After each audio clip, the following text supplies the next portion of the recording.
On November 15th, 1989, I was at home and in Montgomery, Alabama at the time.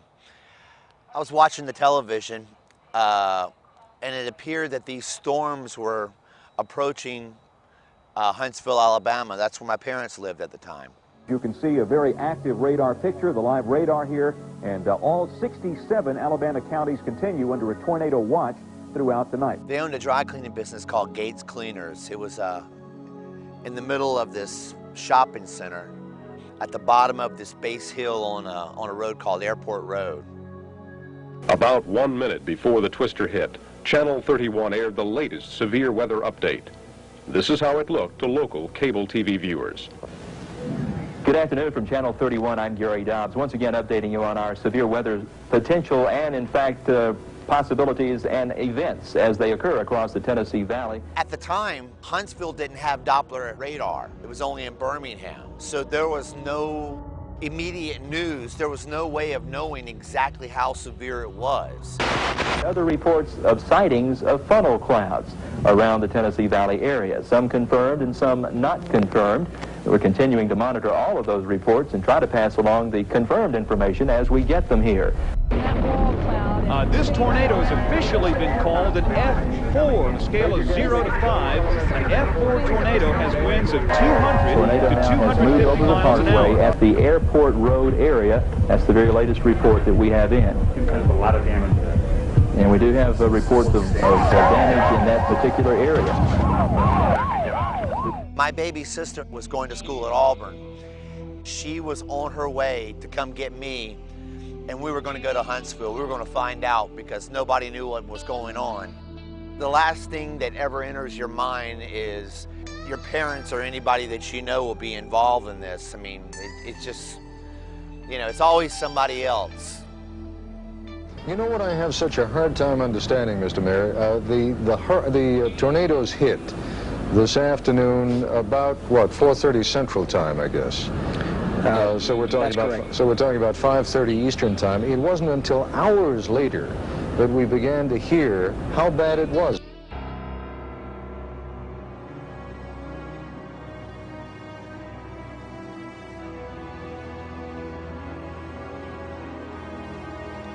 Many people remember 9/11 and the devastation of what that place looked like. That was my 9/11.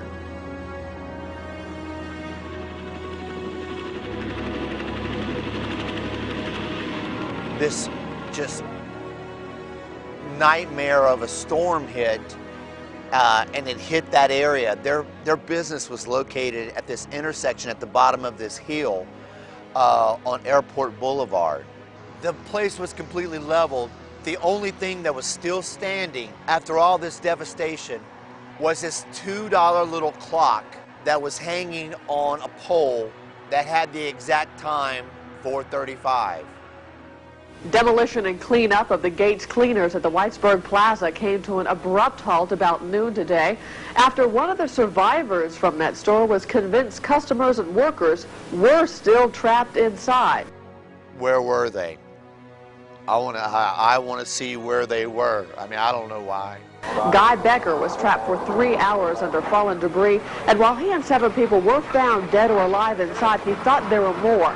And one of the rescue people said, son, this is the area right over there. Front-end loaders gingerly lifted rubble so that scent dogs could look for victims. But after hours of searching, no one was found. It was a very dangerous situation for the dogs and the human rescuers. Dry cleaning fluid was burning the dogs' noses when they sniffed the ground. But I remember picking up this little stone that was covered with blood. And I wiped it off and I put it in my pocket and I looked around. It's almost as if I was taking a piece and I didn't want anybody to know that I took it, and I didn't want anybody to take it away from me. We are to begin to accept what happened as real. So they led us away. And honor these 18 And people. Because they are no I was never longer same with again. us. And all we have of them is the gift of their memory. When the clock stopped at gate cleaners, the husband turned to his wife and said the most profound words any of us will ever hear. I love you. And the clock stopped.